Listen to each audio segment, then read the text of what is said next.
नमस्कार, एक बार फिर से मैं आप सभी के सामने उपस्थित हूँ बेहद महत्वपूर्ण टॉपिक के साथ। और आज हम बात करने वाले हैं जो एफआईआर कल्चर चला आ रहा है। अगर घरेलू हिंसा होती है, किसी महिला को प्रताड़ित किया जाता है, तो जो उसके परिवार वाले होते हैं वो उस व्यक्ति के खिलाफ तो कंप्लेन लिखवाते ही हैं जिसने ये सारे काम किए। साथ ही साथ उसमें उसके चाहे वो चाचा हो, चाहे ताऊ हो, चाहे उसकी नंद हो, सभी के खिलाफ, यानी कि जो रिलेटिव्स भी हो जाते हैं और जो उसके काफी करीबी होंगे, उन रिलेटिव्स का नाम भी एफआईआर में दर्ज करवा दिया जाता है। ये मंशा होती है बदला लेने की भावना, जो है वो आप सभी समझते होंगे, या क्रोध में आकर के व्यक्ति ऐसे कोई काम करता है या इसलिए करता है कि हम इनको परेशान करेंगे। ठीक है, तो इस इंटेंशन से अब यदि आपकी एफआईआर लिखवाई जा रही है घरेलू हिंसा में, ठीक है, तो वो एफआईआर मान्य नहीं होंगी, क्योंकि हाई कोर्ट ने यहाँ पर आदेश दिया है कि घरेलू हिंसा होती है तो घरेलू हिंसा में जो उस समय परिवार में लोग रह रहे हैं, आपके सास ससुर और आपके जो हस्बैंड है, सिर्फ उन्हीं के खिलाफ एफआईआर लिखवाई जा सकती है। ना कि आप चाहें तो नंद नंदोई,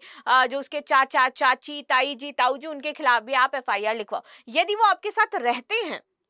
ठीक है, और उन सारी एक्टिविटी में वो इन्वॉल्व हैं, देन तो आप लिखवा सकते हो। यदि वो आपके साथ रह नहीं रहे हैं, अलग घर में रह रहे हैं और सिर्फ आपका इंटेंशन परेशान करने के उद्देश्य से एफआईआर लिखवाना है, तो अब रिलेटिव्स के खिलाफ घरेलू हिंसा के मामले में आपकी एफआईआर नहीं लिखी जाएगी। सो इसको लेकर के आपकी क्या राय है? ये हाई कोर्ट ने डिसीजन सही सुनाया है या फिर ये गलत है और इसके मिसयूजेस हमें देखने को मिल सकते हैं? ठीक है, तो इसी पर हम पूरा बात कर लेते हैं भाई कि आखिर ऐसा क्यों करना पड़ा और क्यों ये डिसीजन यहाँ पे सुनाए गए हैं।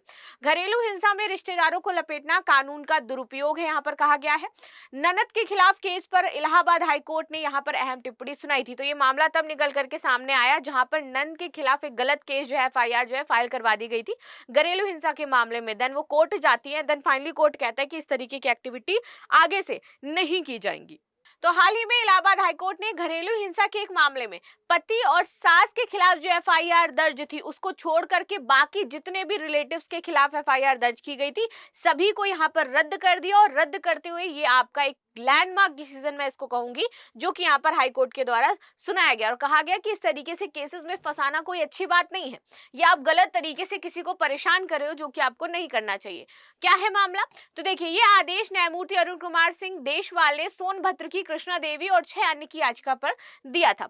घरेलू हिंसा का मामला, पीड़िता ने वैवाहिक कलह के कारण पति, उसकी मां और विवाहित नंदों के खिलाफ घरेलू हिंसा का केस दर्ज करवा दिया था। ठीक है, आगे आ जाते हैं। कानूनी कार्रवाई की मांग, सास और 5 अन्य रिश्तेदारों ने सोनभद्र के अतिरिक्त मुख्य न्यायाधीश मजिस्ट्रेट के समक्ष लंबित मामले में कार्रवाई रद्द करने की मांग करते हुए हाईकोर्ट में ये याचिका दायर की। तो उन्होंने बोला था हाईकोर्ट में कि भाई ये जो मामला चल रहा है, क्योंकि ये किसी भी तरीके से सही नहीं है कि मेरी 5 बेटियां अगर वो विवाहित हैं तो आपने पांचों के खिलाफ यहाँ पर केस दर्ज करवाया है, तो आप ये जो याचिका लाई गई है या केस दर्ज है उसको आप रद्द कर दीजिए। आगे आते हैं। कोर्ट का फैसला, कोर्ट ने कहा कि घरेलू हिंसा का मुकदमा केवल उन्हीं लोगों पर दर्ज किया जा सकता है जो पीड़िता के साथ उस समय साझा घर में रह रहे होंगे, बाकी किसी के खिलाफ आप मुकदमा दर्ज नहीं करवा सकते हो। रिश्तेदारों को फंसाने पर यहाँ पर टिप्पणी की गई। कोर्ट ने ये टिप्पणी भी की कि कई मामलों में पीड़ित पक्ष दूसरे पक्ष के रिश्तेदारों को फंसाता है, जो कि पीड़ित के साथ जो घर है उसमें रह नहीं रहे होते हैं, उस घर को साझा नहीं कर रहे होते हैं, लेकिन फिर भी यहाँ पर आप लोग केस लिखवा देते हो। आगे आते हैं। कोर्ट ने माना कि याची, विवाहित बहनें या फिर उनके पति जो अलग अलग रहते हैं, घरेलू हिंसा के मामले में प्रतिवादी नहीं हो सकते हैं, ऐसा कोर्ट ने यहाँ पर कहा है और उनके खिलाफ मामला रद्द कर दिया गया। यहाँ पर आगे आते हैं। सास और पति के खिलाफ यहाँ पर कार्रवाई जारी रखी गई है। उनकी जो नंद थे, नंदोई थे, उनके परिवार के खिलाफ जो केसेस दायर किए गए थे वो सभी कोर्ट ने रद्द किए, लेकिन यहाँ पर जो दहेज उत्पीड़न का केस था वो सिर्फ उसके पति और सास के ऊपर अभी भी कोर्ट ने जारी रखा है और उसी पर अब आगे कार्रवाई की जाएगी। 60 दिन में केस समाप्त करने का यहाँ पर निर्देश दिया गया है। हाई कोर्ट ने बोला है ट्रायल कोर्ट्स को कि 60 दिनों के भीतर ये केस आपका समाप्त हो जाना चाहिए। आगे बात करते हैं। भारत में घरेलू हिंसा को लेकर के क्या कानून आते हैं? तो protection of women from domestic violence act which is in 2005, तो इसकी बात करते हैं। भारत में घरेलू हिंसा में महिलाओं की सुरक्षा के लिए आपका protection of women from domestic violence act 2005 लागू किया जाता है। अब इसके तहत क्या है? इसका उद्देश्य यह है कि महिलाओं को उनके घरों में यदि प्रताड़ित किया जा रहा है, चाहे वो डाउरी को लेकर के हो, चाहे वो बच्चा पैदा करने को लेकर के हो, चाहे वो लड़का पैदा करने को लेकर के हो, तो इस तरीके से अगर उनको प्रताड़ित किया जा रहा है किसी भी वे में, तब आपका ये वाला जो एक्ट है वो लागू होगा। ठीक है, और उनके अधिकारों की रक्षा के लिए इसको बनाया गया है। लागू होने की तारीख तो 26 अक्टूबर 2006 से आपका ये पूरे भारत में लागू है। घरेलू हिंसा की परिभाषा का मतलब समझ लेते हैं कि घरेलू हिंसा आखिर होती क्या है। देखिए, घरेलू हिंसा का मतलब सिर्फ शारीरिक हिंसा से नहीं है। कई बार शारीरिक हिंसा से ज्यादा जो मेंटल टॉर्चर होता है, मेंटल ट्रॉमा होता है, वो हमें परेशान कर देता है। और वो मेंटल ट्रॉमा और वो मेंटल टॉर्चर इतना ज्यादा होता है कि लोग सुसाइड तक चले जाते हैं, कि आपको सुसाइड के लिए उकसाया जा रहा है, कि आप खुद नहीं मारना चाहते हो, लेकिन एक व्यक्ति को उस स्टेज पर पहुंचा दिया है कि वो जाकर के वहां पर मर जाए। ठीक है, तो ये भी आपका मानसिक, मौखिक, किसी को बार बार मुंह से उसके परिवार वालों के खिलाफ गालियां दी जा रही हैं, यौन संबंधी हो सकता है, भावनात्मक और आर्थिक हिंसा भी इसी दायरे में आपकी आ जाती है, और ये सभी आपके क्या हो जाएंगे, घरेलू हिंसा की परिभाषा हो जाती है। कानूनी अधिकार, महिलाएं घरेलू हिंसा के खिलाफ कानूनी मदद ले सकती हैं। उन्हें संरक्षण का आदेश है, रिहाई का आदेश है, संपत्ति का अधिकार है और अन्य उपाय मिल सकते हैं। आगे आते हैं किसे कवर करता है। तो देखो, ये कानून जो है, इसके अंतर्गत आपकी पत्नी आएगी, पूर्व पत्नी जो होगी, पहले अगर आपने डाइवोर्स भी दे दिया है तो उसको भी ये अधिकार मिलेगा। घरेलू भागीदार अगर आपका कोई है, बेटी है, बहन है, सास है, या किसी अन्य जो महिला आपकी रिश्तेदार है, वो आपके इस उत्पीड़न से संबंधित जो केस है वो दर्ज करवा सकती है, उसको इसमें कवर कर लिया जाएगा।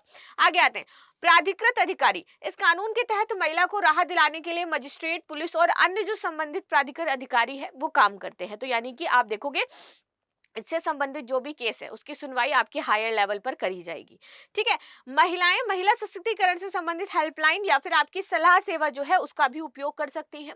सजा और दंड की बात करते हैं तो घरेलू हिंसा का यदि आरोप सिद्ध हो जाता है तो आरोपी को यहाँ पर 1 वर्ष तक की सजा या फिर जुर्माना हो सकता है। मामले की गंभीरता के आधार पर यह बढ़ भी सकता है। सुरक्षा उपाय, तो इस कानून के तहत महिला को मानसिक, शारीरिक और भावनात्मक सुरक्षा मिलती है। अदालत महिला के अधिकारों की रक्षा के लिए आदेश जारी कर सकती है और आरोपी से मुआवजा भी वसूल सकती है, ये यहाँ पर बताया गया है।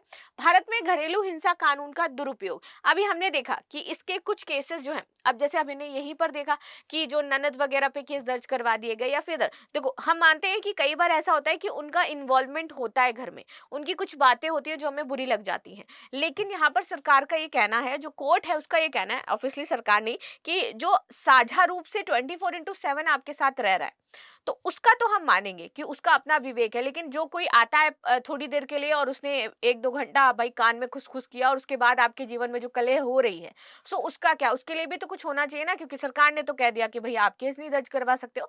तो इस पर भी सरकार को कुछ जो रिस्ट्रिक्शंस हैं वो लगाने चाहिए, और जो कुछ अभी तक केसेस दर्ज हो जाते थे रिश्तेदारों वगैरह पे, सो उसको लेकर के यहाँ पर ध्यान देना चाहिए, क्योंकि कई बार बाहरियों के कारण जो घर में कलह है वो ज्यादा हमें देखने को मिलती है, क्योंकि घर वाले उतना नहीं करते जितना बाहरी आकर के करके चले जाते हैं। ठीक है, घरेलू हिंसा के में महिलाओं को बचाने के लिए protection of women act, domestic violence act 2005 ये आपका लागू किया है, लेकिन समय समय पर इस कानून के दुरुपयोग के मामले सामने आते हैं। घरेलू हिंसा कानून का दुरुपयोग तब होता है जब इसका गलत इस्तेमाल व्यक्तिगत लाभ के लिए कोई करता है, प्रतिशोध जैसे मैंने स्टार्टिंग में बताया, या फिर पारिवारिक विवादों में इसका उपयोग किया जाता है। इस दुरुपयोग के कुछ प्रमुख पहलू भी आपको देखने को मिलेंगे। गलत उद्देश्यों के लिए इस्तेमाल, कुछ महिलाएं घरेलू हिंसा का शिकार नहीं होती हैं, फिर भी वो इससे संबंधित जो केसेस है वो दर्ज करवा देती हैं, जस्ट बिकॉज कि उनका कहीं अफेयर चल रहा है, जस्ट बिकॉज उनको फैमिली पसंद नहीं आ रही है, जस्ट बिकॉज वो जहां लव मैरिज करना चाहती थी वहां नहीं कर पाई हैं, या फिर उनको प्रॉपर्टी में हिस्सा चाहिए। तो इस वजह से कई बार जो इनोसेंट फैमिली है वो भी फंस जाती है। हर बार मैं ये नहीं कहूंगी कि कोई पुरुष ही गलत होता है, कई बार महिलाएं भी गलत होती हैं, इस बात को आपको एक्सेप्ट करना भी चाहिए। ठीक है, विशेष रूप से संपत्ति और दहेज संबंधी विवादों में झूठा केस लगा दिया जाता है, और फिर उसके बाद जब डाइवोर्स की बात आती है, एलिमनी की बात आती है, तो फिर मोटा पैसा वसूला जाता है। ठीक है, कानूनी दबाव डालने का हथियार, कई मामलों में महिला अपनी मांगों को पूरा कराने के लिए घरेलू हिंसा कानून का दुरुपयोग करती है, जैसे संपत्ति, धन या फिर अन्य फायदे। उसके बाद मानसिक और आर्थिक दबाव डाला जाता है कि मुझे इतना मंथली पैसा चाहिए, और फिर उसके बाद ये मामला जो है आपका लंबा खिंचता हुआ आपको दिखाई देता है। मामले की गंभीरता का मूल्यांकन ना होना, कई मामलों में घरेलू हिंसा के आरोप बिना ठोस प्रमाण के लगाए जाते हैं, कोई प्रमाण भी नहीं लेकिन फिर भी लगा दिया गया। इससे संबंधित परिवार को कोर्ट में बार बार उपस्थित होना पड़ता है, इससे न केवल उनका समय बर्बाद होता है बल्कि धन भी बर्बाद होता है, क्योंकि केस तो लगा दिया गया। ठीक है, अब भैया वो अगर मान लीजिए कि हम दिल्ली में रह रहे हो, केस आपका किया गया है कहीं लखनऊ में या फिर राजस्थान में किया गया है, ठीक है, तो आपको दौड़कर जाना तो पड़ेगा जब भी आपके ट्रायल्स होंगे, जब तक ये मामला आपका सुलट नहीं जाता है, साफ नहीं हो जाता है, तो तब तक आपका पैसा भी वेस्ट हो रहा है, आप मेंटली भी बहुत ज्यादा परेशान हो रहे हो, आप ट्रेवल भी बहुत ज्यादा कर रहे हो, तो ये सारी चीजें इसमें देखने को मिलती हैं और परिवार आपका परेशान रहता है, तनाव भी बढ़ता है। महिला या फिर उसके परिवार बिना किसी साक्ष्य के रिश्तेदारों जो सदस्य होते हैं, परिवार के अन्य सदस्य होते हैं, उनके खिलाफ भी केस दर्ज करा देते हैं, बेचारे वो भी फंस जाते हैं, क्योंकि कई बार ऐसा होता है कि मान लीजिए कोई स्टूडेंट है, पढ़ाई कर रहा है, अब वो उस दायरे में भी नहीं आ रहा है, उस उसका जो भाई है उसकी शादी नहीं हुई है, देवर पर केस दर्ज करवा दिया भाभी ने, ठीक है, और वो अच्छा खासा यूपीएससी की पढ़ाई कर रहा था दिल्ली में रह करके, तो अब क्या होगा, वो भी परेशान हो जाएगा ना कि भैया मेरी गवर्नमेंट जॉब लगनी है, मुझे आगे इस तरीके काम करना है, तो वो तो गवर्नमेंट का शुक्र करिए कि गवर्नमेंट ने कहा कि अगर आपके ऊपर झूठी एफआईआर दर्ज करी जाती है तो सरकार को ये कोई अधिकार नहीं है कि वो आपको जॉब नहीं देगी, यानी कि झूठी अगर एफआईआर दर्ज है तो ऐसा नहीं है कि आपको जॉब नहीं मिलेगी, गवर्नमेंट आप पूरी तरीके से अपने जो डॉक्यूमेंट वगैरह क्या चीजें थी जमा करते हो तो आप पूरी तरीके से एलिजिबल हो गवर्नमेंट जॉब्स के लिए, ठीक है। पुरुष का दुरुपयोग का शिकार होना दबाव बनाने का साधन बन जाता है, ये कानून कई बार झूठे आरोपों का सामना करते हैं और इससे उनका जो जीवन है वो बहुत ज्यादा प्रभावित होता है। साक्ष्य आधारित प्रतिक्रिया, मानसिक उत्पीड़न को समझना, न्यायिक सुधार और लिंग न्याय तथा जागरूकता, अगर हम इसमें सुधार लाना चाहते हैं ये जो दुरुपयोग हो रहे हैं कानून के, तो हमें इन 4 पहलुओं पर ज्यादा काम करना होगा। हमें इन अधिकारों के बारे में लोगों को ज्यादा से ज्यादा जागरूक करना होगा, लेकिन उसके लिए हमें कुछ न्यायिक सुधार की भी आवश्यकता है, तो यानी कि ऐसे हमें कुछ लॉज बनाने की जरूरत है जो कि मेल एंड फीमेल दोनों को एक ही तराजू में तोल रहे हो, ना कि अलग अलग, ठीक है। आगे आ जाते हैं। लास्ट में हमारा क्वेश्चन है कि हाल ही में इलाहाबाद हाई कोर्ट ने घरेलू हिंसा के मामले में किसे राहत प्रदान की? पति और सास, सास और ननद, पति और उसकी बहन, या फिर पति और सास को छोड़ करके शेष पारिवारिक जो सदस्य थे। तो ये थी न्यूज जो यहाँ पर डिसीजन लिया गया है हाई कोर्ट के द्वारा। इस पर आपका क्या कहना है जरूर बताइएगा। मिलते हैं नेक्स्ट क्लास में, तब तक के लिए धन्यवाद। लाइक शेयर सब्सक्राइब करना बिल्कुल भी ना भूलें and thank you so much.